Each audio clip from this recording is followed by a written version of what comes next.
Örümcek ağları vardı sokağında beynimin.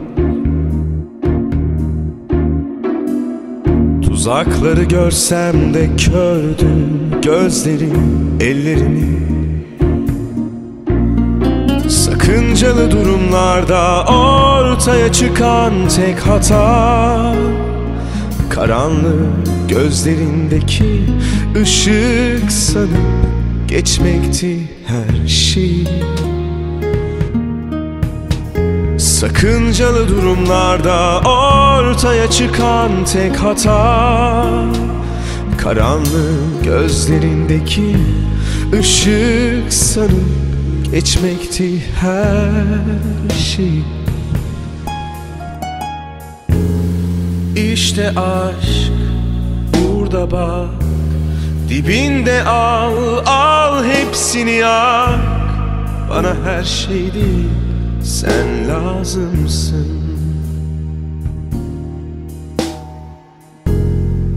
İşte aşk burada bak, dibinde al, al hepsini yak. Bana her şey değil, sen lazımsın.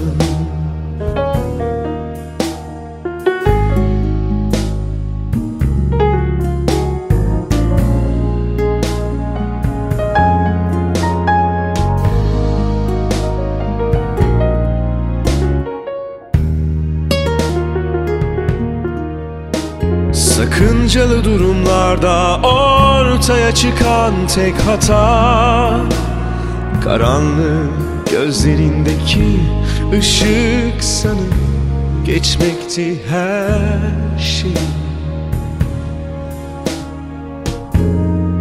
İşte aşk burada bak, dibinde al, al hepsini yak.